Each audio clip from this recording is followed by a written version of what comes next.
near the Eiffel Tower and you want to learn more a little bit about that. So those are the types of things that my team will actually work on, bringing that technology so everybody can use it. I think one of the things I was trying to figure out with Ms. Chang about what would be interesting for you guys, I think product management is an interesting role that a lot of people don't know what it is. So I thought I'd tell you a little bit about what a typical day for me is. I was picking yesterday. So yesterday, for instance, a few things that I did. First thing, one of the things I did was work with the Android leadership. So these are folks that run Android operating system that goes to over 1 billion people now. And we said, what's going to be our camera strategy going forward? We know that a lot of people are choosing different phones across the world based on what the camera can do. And so we need to look at our overall technology and the systems that we provide. So how do we make the cameras on Android the best in the world? So we talked about that a little. Short term, another application that my team just launched about a week ago is Google Fit. And so with that, we actually have a fitness application that works both on our tablets, it works on desktop, it works on devices. This is actually the latest Nexus 6 device, which hasn't been released yet, but it'll be out in a week or so. We also work on wearable devices, so like I have a Motorola watch here that actually can detect everything from my heart rate. It can check, it can detect what the steps that I'm taking. I can read my email, I can actually reply to texts, everything on my watch now. And so here's one from Motorola that people like a lot. It's a round one. I've got another one on my desk from Samsung that I was wearing for a while, but I like the round one better than the square. The fun thing, I will admit, working on Android is my kids laugh. I get a new phone like every 2 weeks. And it's fun to play with a lot of the new technology. So part of the day is actually talking about what's the new strategy for and our next release short term for Google Fit, and what are the features that we're going to have in it. Do we want to include things like, actually another part of my day yesterday was I met with a Motorola team, and they're talking about the different sensors that they want to include in their next watch. Do we want to detect, how do we talk about food calories? These are all things that we want to think about how we can include them into our applications. And then, let's see, who else did I meet with yesterday? We talked, actually, some technical issues. If you look at, from an engineering side, I also run the news and weather app that Google releases. And so there we're talking about technical issues. When we click on an article in news, should we go directly to the Chrome application, or is that something that we want to include specifically in the app in a web view? And there's a lot of things from an engineering background that you need to understand in the trade-offs, because from the user experience, it might be a lot faster when you guys are reading different articles to go within the app. But then are we losing some security? Are there some spam or phishing attacks that can happen? Because Google Chrome has a lot of technology built in to thwart some of these negative, I guess, phishing attacks and things like that. So do we lose some of that if we aren't using the technology that's in Chrome? So, I had a discussion with some of our engineering leads. We're not exactly sure where we want to go. It's a trade-off, and these are all the trade-offs that we have to make all the time when we're building these apps that hopefully a lot of you guys might be using. What else did I do? I guess yesterday I also met with some executives from a Korean telecom company. So they're in town, and for them in Korea, it's dominated by Android, especially with Samsung or LG. Those are both companies that are located in Korea. So they want to understand what technologies we're building. We want to work with them and understand where they're going as well. So we try to work together and understand the direction that we're going so we can align and make sure that we're helping each other to meet the user needs. So let's say, I guess the last thing. So I had a lot of meetings. I will say that my job, I have a lot of meetings, and I think that there are times where I'm booked solid from 9 to 6 o'clock, and I have like 14 or 15 meetings a day. And it gets a little hectic. The other thing I need to do, because I run a team, is recruiting. So yesterday I had 2 different recruiting meetings. It's recruiting for an internal product manager that wants to move over to the Android team, as well as an external executive that's interested in, and he used to work with me at Yahoo, potentially working on subscriptions and on the YouTube. And so I know the executive that runs YouTube, wanted to talk to him and see if I could get in touch with her. So that's kind of my typical day. I mean, I wanted to let you guys know a little bit about what I do now, But then I can go back and actually talk a little bit, probably closer to where you guys are, and the path that I took to get here. So, you know, started out, graduated from high school. The interesting thing is, in high school, I actually did very little engineering or programming at all. You know, I was editor of my school paper. I mean, I really liked writing and thought about being a journalist. But when it came, I mean, I loved math, I loved science, I thought those were fun too, but the activities that I did were more about being on the tennis team and working on journalism or student government. I applied to Stanford, and Stanford is one of the, I think a lot of the private schools will let you kind of be undeclared for a while. So I know some of the public schools ask you to declare outright. Do you want to do engineering? Do you not? Stanford actually lets you kind of, you don't have to declare until probably the end of your junior year.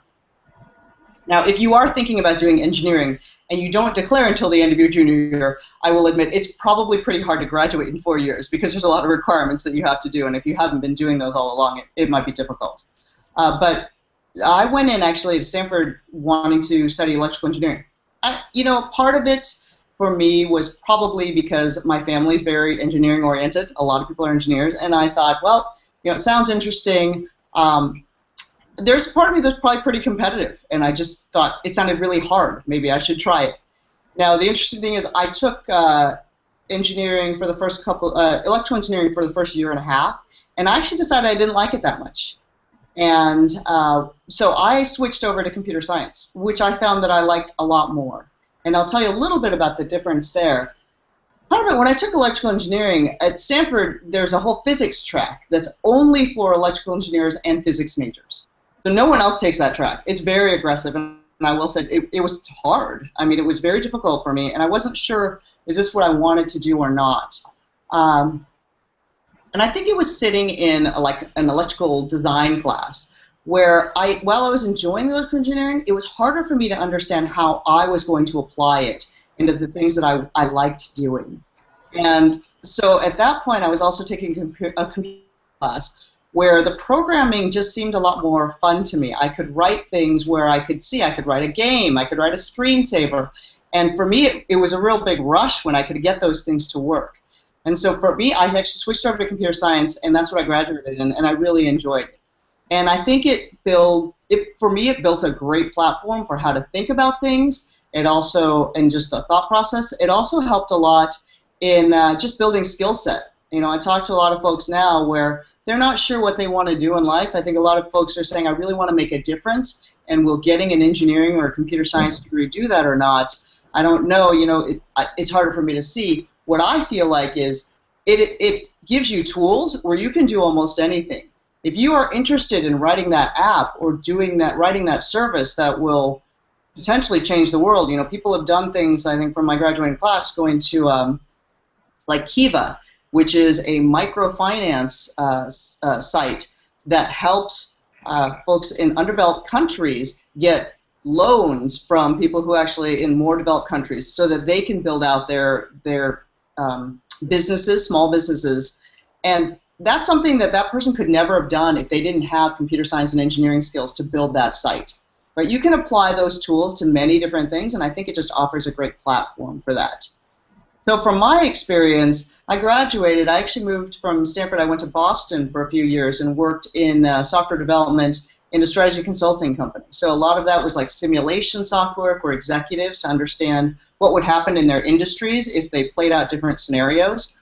It was interesting doing the development, but for me, I found what I really wanted to do was thinking about product, designing the product, thinking about the user interface, the user needs, and the strategy and roadmap for where that went. At that time, when you looked at some of the job requirements for product managers, it said MBA required or MBA preferred, so a master's in business administration. I really didn't know what that was because my background had been so technical, but it was more on the business side. And this is where I think I do want to say you keep an open mind. Things can change. I actually decided that I wanted to go to business school. I took the GMATs, which is kind of like the SATs for business school. Did all of my applications all within a month, and it was just something that I decided at that point in time was what was going to be the right path for me then. It ended up working out. while I was in Boston, I got into Harvard and Stanford, but I really wanted to come back to the Bay Area and come back to Stanford. So I love Stanford. I can talk a little bit more about that as well. Stanford is, I find, a great university for really helping people innovate and be entrepreneurial. It is very close with the Silicon Valley and the technology industry.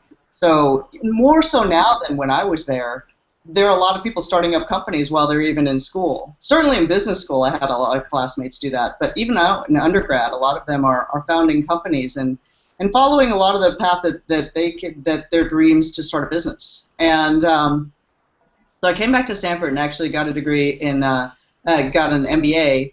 And then I worked in a startup for a few years, or a couple of years.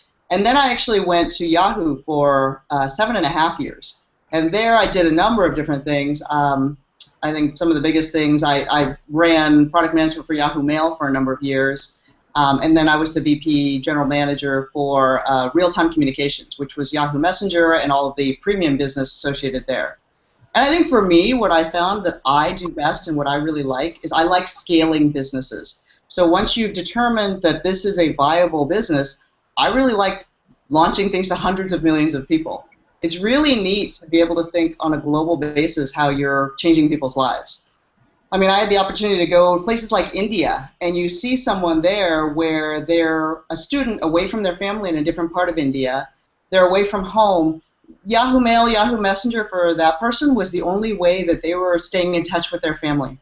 I mean, I met a guy where he spent a third of his monthly salary on internet access because that was what kept him, close to the people that he cared about. And so for me, it's very motivating to work on services that I feel like will really change people's lives. You meet people where they are saying, I'm running my whole business, or you feel it when, if Yahoo Mail was down for them for like a couple of hours, they would say, wow, my whole business is based on this. And I might have missed some sort of a client call or something. And so for me, that's been really motivating to build out consumer services. I worked at a big company there, and then I left Yahoo in 2008, and then I went to a startup for a couple of years. And that's also fun. I mean, I think in Silicon Valley, you guys hear about all the startups where people will start a company, and it may get huge. One of my best friends from Stanford actually founded WhatsApp, and it's interesting because you don't start these things thinking about, I think, the payoff, but you do think about the opportunity of how you might be able to change lives. And yes, in his case, I mean, he's a billionaire now, which is a different type of realm to be in. But I think for him, he really wanted to build a compelling service that he felt like would help people around the world, and it has. And now, they have hundreds of millions of users on their service. Can I interrupt really quick? Yeah. Some of you know what WhatsApp is. Can you explain something? WhatsApp is the app where you can call people and text people. Do you call? You can text message, right? I don't know if there's calling for WhatsApp. I don't think they've had calling yet. It's actually what we call it uses an internet protocol-based messaging system. So you guys should be able to see it on any of your Android or iPhone, or frankly, one of the beauties of WhatsApp is that they really try to reach out to any devices. So Blackberries, I think even feature phones, you have WhatsApp versions. But it's a communications application. Recently, Facebook purchased them for $19 billion in stock. And at the time, actually, it was valued at that. It's probably more like 23, 24 billion at this point when the deal really closed. So, yeah, I know. For me, that's how I communicate with my friend who lives in Germany, and then Sabrina said with your relatives in Mexico. Yeah, so I didn't know your best friend did that. That's so cool. Yeah, it is pretty neat. I mean, I will say that's one of the cool things about a Stanford community is that you meet some pretty cool people. Here.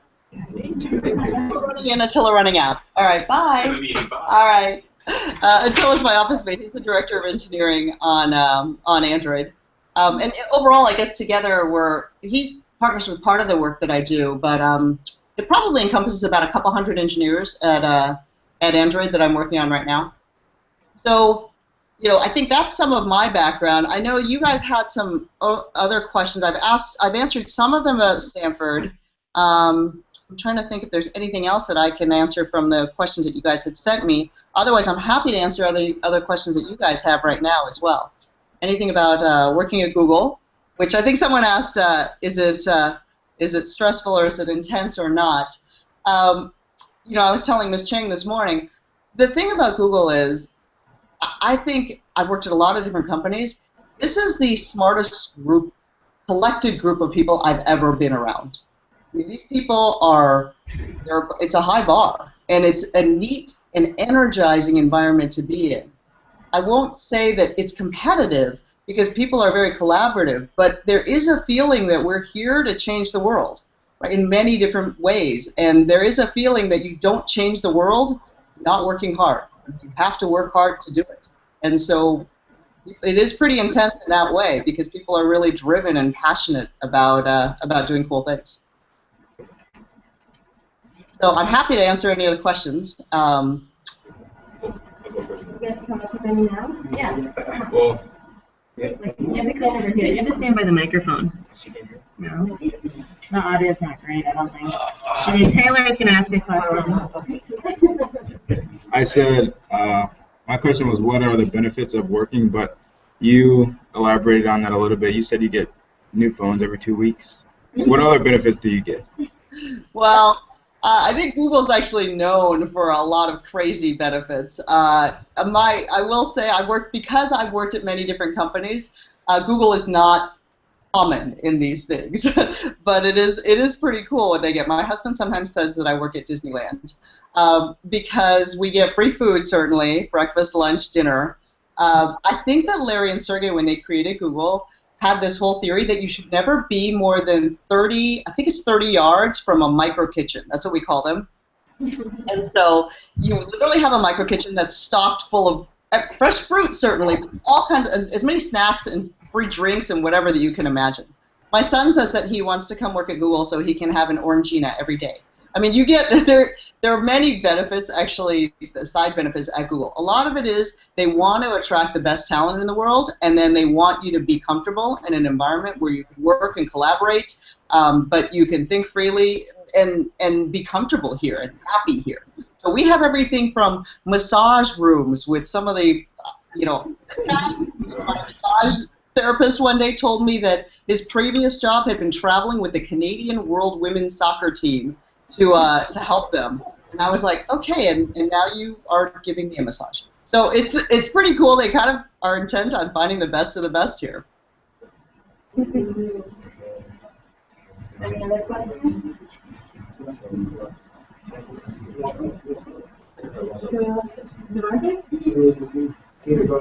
No.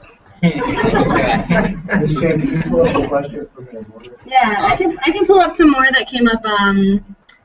Let's see. I got a question. You got one? Oh, Peter's got one. Okay. You said that Google has all kinds of crazy benefits, like massage rooms and tons of snacks. And is it true that Google has showers and you could pretty much live there if they let you? I'm sorry, I missed that last part. Is it true that what? Is it true that you could live in Google if they let you, with what they had? Okay, so I certainly don't. I will say I don't know that I've actually even ever had dinner here. If I work late, I tend, look, I've got 2 kids. I want to go home. I want to make sure that, I was actually the end of my day yesterday after I got home and doing all the 15 meetings was I still had to take my daughter to dance class, right, and pick her up. But I would say that the folks that are straight out of college, you can certainly do almost everything here. They've got dry cleaning, they've got laundry, they also have everything from a bowling alley, a dance studio, and yoga classes, everything here. You're not supposed to sleep here. There is a rumor that there have been people who have parked vans in the garage and actually slept here because the rent here is not cheap, but I have not actually witnessed that.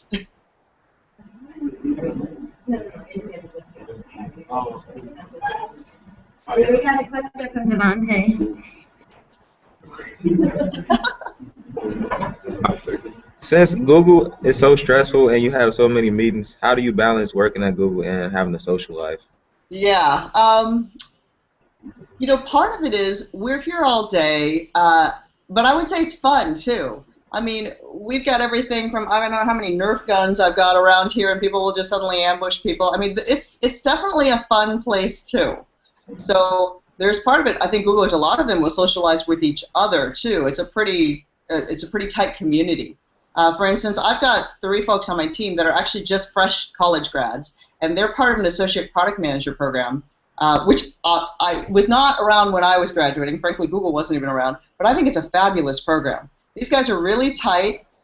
They work hard together here, but they actually socialize as well. They get to do everything from, they actually also, in the end of the year, take a 2-week world tour where they go everything from Japan, China, Israel. They meet with technology leaders in all of those different cities, and they get a benefit from that. For me, you know, I do work hard during the day. I try to, and I've always done this, whether it's at Google, Yahoo. For me, I will admit, part of my personality, I tend to work pretty hard. But I actually take time off when I leave until generally when my kids go to sleep. That's my time that I will hang out with my family.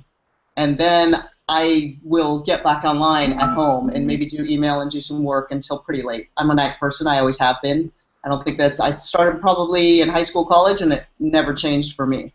But I think it's definitely doable. I think there's also a pretty good respect on weekends that we don't tend. I know I don't, because the problem is if I send email, then my team or those folks are going to feel like they need to reply. So it's really up to us to set that culture and that tone. But we try to actually keep weekends pretty free. We work hard and we want people for the long haul. So if you actually burn them out too much, it's not going to be sustainable.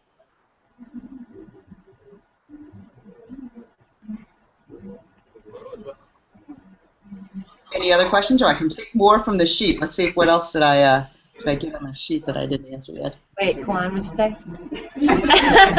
Kawan, why don't you ask yourself? He's shy. He's shy. Okay, you don't have to answer this if you don't want to, but they really want to know how much you make. Ooh. Ballpark, or like you could say more than. Why don't I turn this around? I'm not going to answer what I make. Heck, I don't even think. Does my husband know? I think he does. But but I rarely talk about that. I will say my mom actually told me once, if you ever never talk about salary with people, all it does is it make one person feel bad. But I will say this, you know, for fresh college grads even, Google pays well. I mean, they are, I think, certainly I know for the APM program and stuff, they're well into the six figures for folks that are straight out of college. And that's more of a base salary. So they are very clear. They're very clear on what it costs to live in different areas too. So everything about Google is data driven. So they look at all the market reference points in all the markets we're in. We have offices around the world. Like I have teams in Kirkland. I've worked with teams in Sydney, Australia. I had a team in Brazil. And so it's going to cost different amounts to live in any of those places. And so they will change the salaries. The San Francisco Bay Area, where I am, and Google headquarters, is very expensive to live in. And so the salaries are adjusted for that. But that being said, Google tries very hard to be the most competitive against any of our counterparts. Now that's something that's comparable that you will see in Google, you will see in Facebook. We're in the ballpark. I would say most of us are actually probably in that ballpark.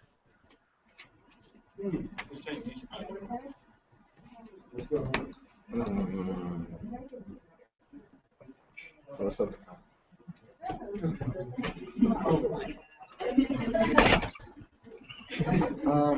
How do you like get a job with? Huh?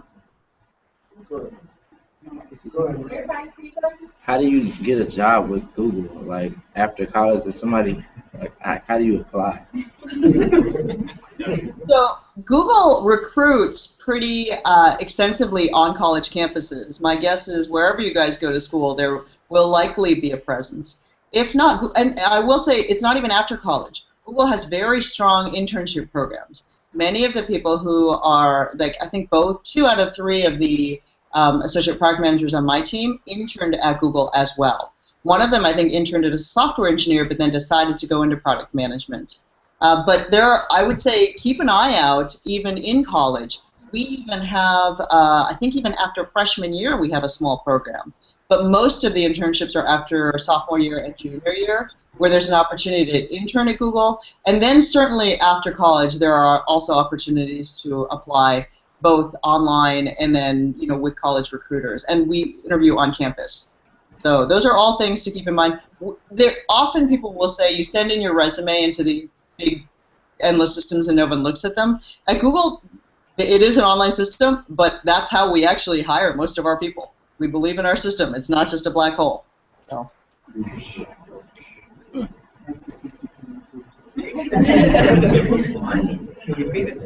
Any other questions?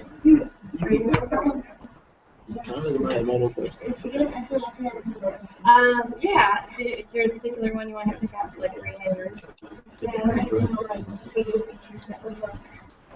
Oh, okay. Do you want to come ask it? I'm just looking it up so you can read it off of my phone. Oh. On my Android. So, hi. You stated that you can do so many things with an engineering degree. What is one of the craziest things or unexpected things that you have seen being used with an engineering degree? That was I saw that question and I was thinking about it. I was saying, so it's still using engineering. Like I know people who have done crazy things just because they've decided that may not be the career for them. I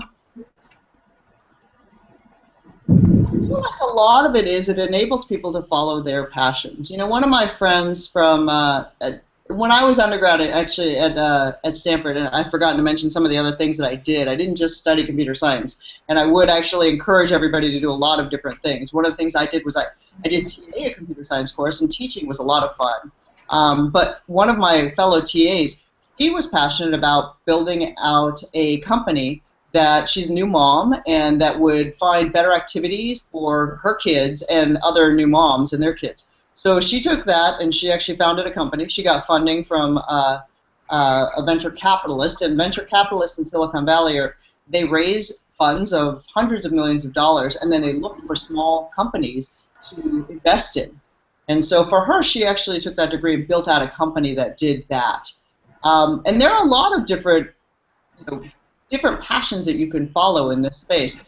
Even when I was in business school, look, I love shopping, I love clothes. I went and worked at Gap Online for the summer because I thought it would be neat to combine both of those things in an e-commerce space. It turned out for me, I actually was more passionate about communication services, and so that's what I wanted to do later. But it was a neat experience, and it's certainly something that you can take that degree and follow, I think, anything that you're passionate about.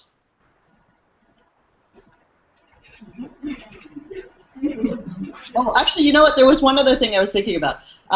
There is a woman who used to intern for me, and now I still mentor her. She is I think she's a junior now at MIT, very bright woman.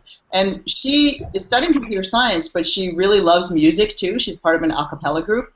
And so what she's been doing at MIT is working in some of the multimedia lab in how they can actually do the music kind of digitized and some of the technology there. And that's, I think, another space that's been interesting. There was one other guy that I ran into at Stanford Reunion recently that I thought this was fascinating. He is passionate about fireworks. So he has a computer science degree, and what he did was he not only built software for it, he started a company that runs the software for fireworks shows. So when you go to these shows, sometimes it's coordinated to music, and it has to be, everything has to be pre-programmed as to what everything's going to go off. So he decided that he was passionate about fireworks, used technology, he built out software so that all these fireworks shows around the world can use the software so that all their programs actually, their fireworks will go off in the right time and the right order.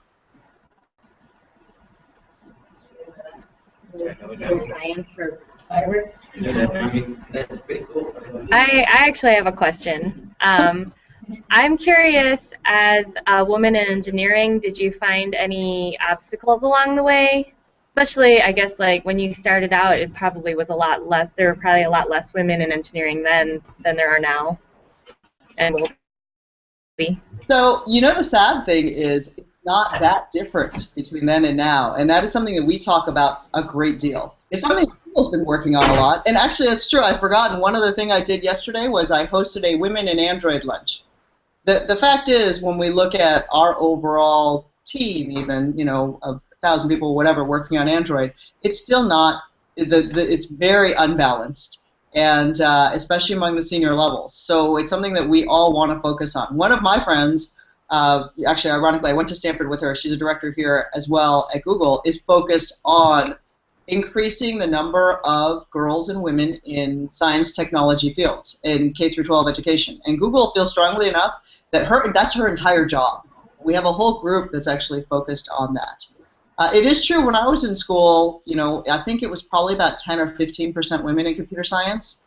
And now I think it went down, which really scared me. But I think it's going up a little bit more now. And I think a lot of it that in talking to the president of Harvey Mudd College, who's been really focused on this, and she's increased it. At Harvey Mudd, I believe that the computer science rate is almost 37–40% women, and she raised that in just a couple of years. Part of it is the feeling that everybody else already knows what they're doing, and so it's really hard to get into computer science when you just start in college. If you haven't been building computers in your garage since you were 8 years old. And most girls may not have done that. More boys tend to do that. I think the biggest thing I will encourage everyone to say is, you know what, once you've taken about 3 computer science courses, it all evens out. So it's all a matter of just trying to get in and get started and try it out. I think that it's important for more women to be in these fields because often a lot of the future that's being built is being built by these people. I'll give you an example. Yesterday, a little bit, we were talking about camera, and we were talking about selfies. And none of these guys, the Android leadership, take selfies.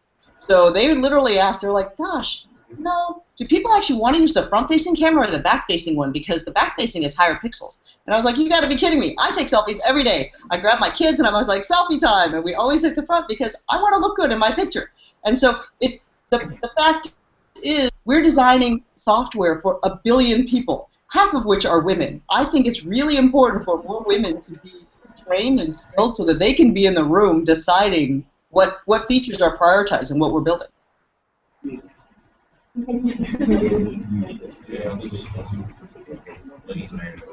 Any other questions? Do it yourself. Do it yourself, come on.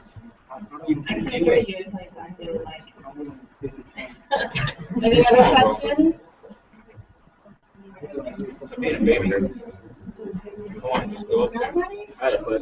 I'm looking at the questions from online again, and there were a few questions about Stanford in particular. I don't know if did you want to hear more about Stanford, anybody?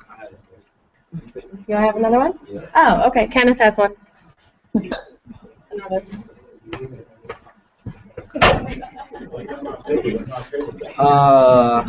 Is the class load particularly heavier if you study engineering rather than like the typical college student?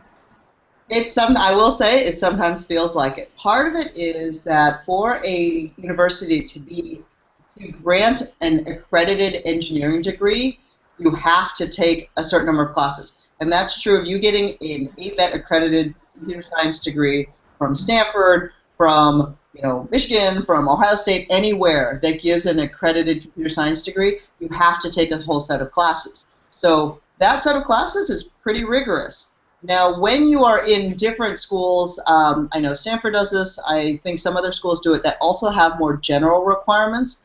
Like Stanford, we took a lot of humanities classes as well. And so if you add those with all the required computer science classes, it can make for a pretty heavy load. So I won't say that it's the easiest major. And sometimes you will feel like some of your classmates are having an easier time through college. But I think you build out a very usable skill set that's probably more applicable as well as employable by the time you graduate. So it can be it can be tougher, I would say, when you look at your friends that are kind of classics majors or history majors, and you go like, how come they don't have as much work?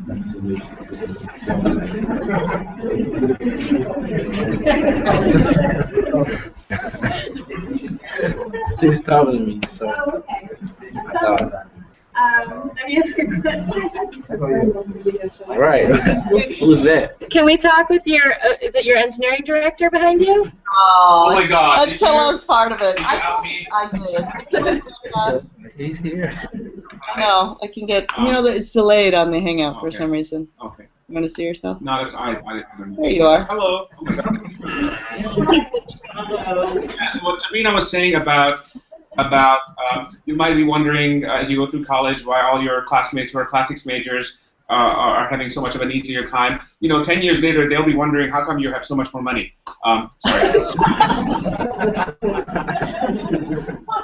You asked me. I Do you want me know. to leave now? Attila is very honest and direct. And Attila, actually, you studied, what did you study? Did you study computer science? I did study computer science. I escaped physics and switched to computer science because it was easier. And Attila went to Harvard, so he probably had a lot of the general requirements the same that I did. That I was saying that sometimes you have all these other requirements, and then Harvard and Stanford have all these general requirements as well. Yes. I took a course in ancient Greek literature and philosophy and all that stuff. But look, one of my favorite classes was like an upper division Shakespeare class. I will admit that I didn't tell my classmates that I was a computer science major because then sometimes they don't want you in their group. So I told them that I was undeclared and thinking about English. And that it makes you more popular? uh-oh, I missed that. I was saying, did saying you're an English major make you more popular? Well, they certainly accepted me in the group. Any questions about like family and how does she feel like this? You mean at work? Like, I guess like this family is Oh, maybe, I think this is what you're saying. This is what I was thinking earlier. How is like the age diversity at Google, and how do you feel being on the Miss Chang, are you calling me old? more experienced end? You know, the funny thing is, it is true, right? I mean, I have folks that work for me that are 22 years old.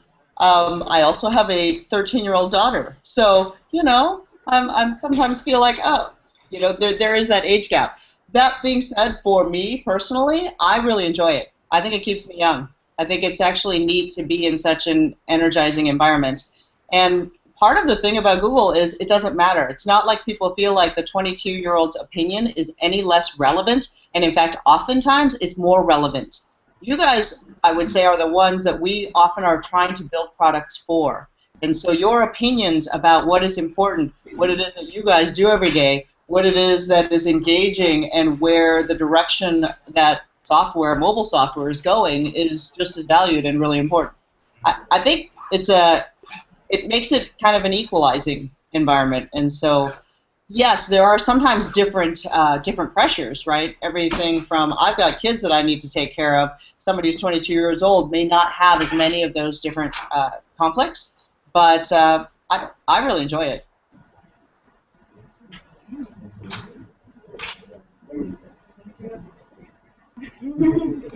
Any other? Do you need an intern?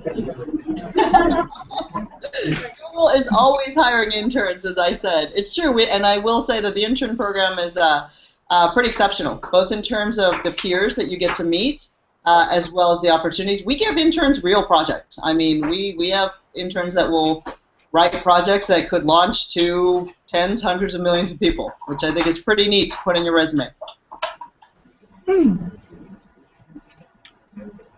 I have another question from online. It seems like a lot of the students want to know what obstacles you've overcome. So I guess that's pretty general. We could think about earlier in your career. Obstacles. I think, you know, some of it's actually just industry.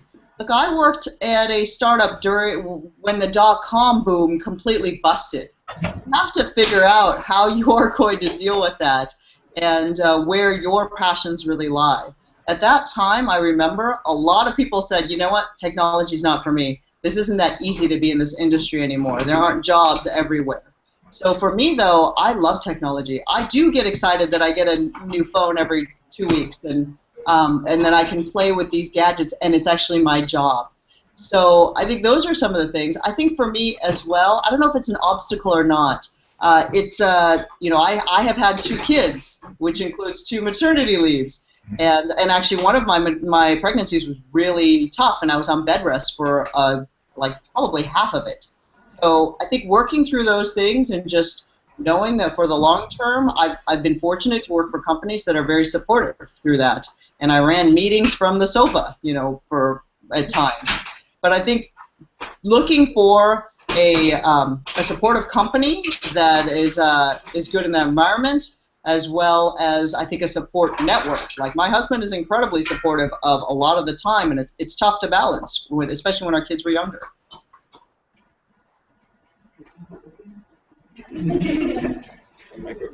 Any last questions? Maybe we could take like 1 or 2 more if you want. 2 minutes. Austin, come on up. You can do it. That's a good question. Okay, Austin's got a question.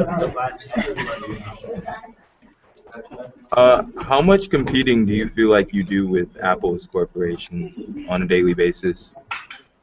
That's interesting. I was just reading, actually yesterday, I think Fortune magazine came out with the 2014 Business Person of the Year, and they actually chose Larry Page, the Google CEO.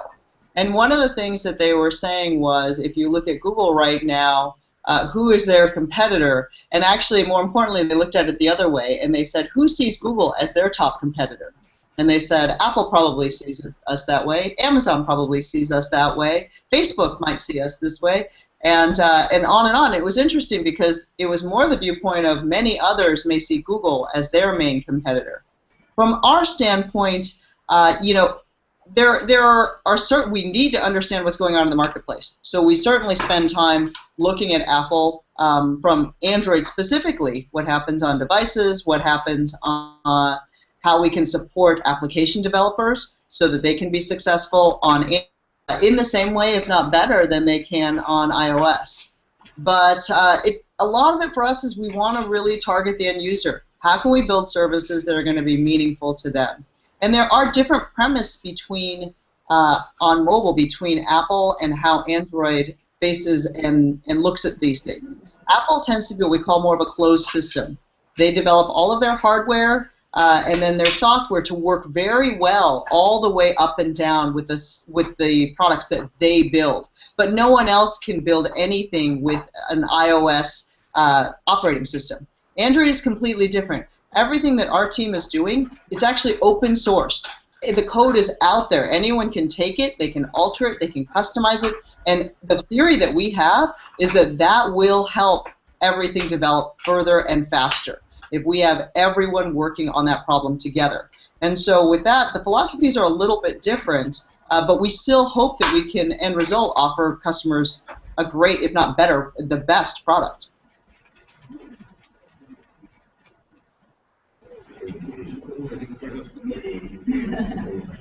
Come on up.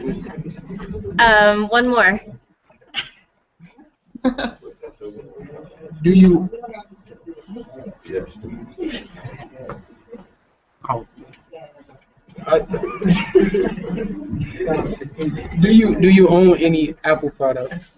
Do I own any Apple products? I do. Actually, ironically, I'm talking to you on a MacBook Pro right now.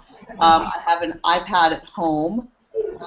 That being said, I also have, 3 or 4 other Android tablets, and then what else do I have that's Apple owned? I have, actually my kids each have an MacBook Pro, and then an iMac as well.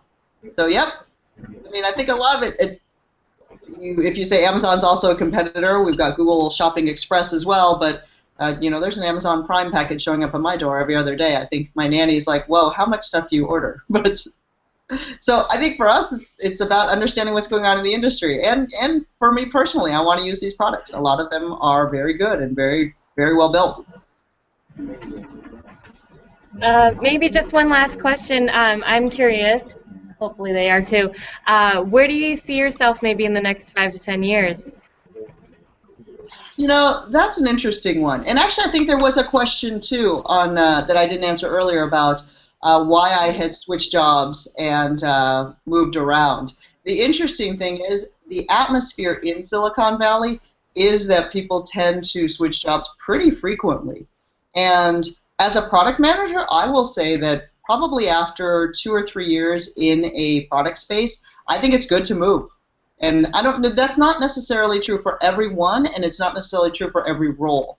But I like to get more fresh perspective on different things. So even I've worked on Android since the beginning of the year.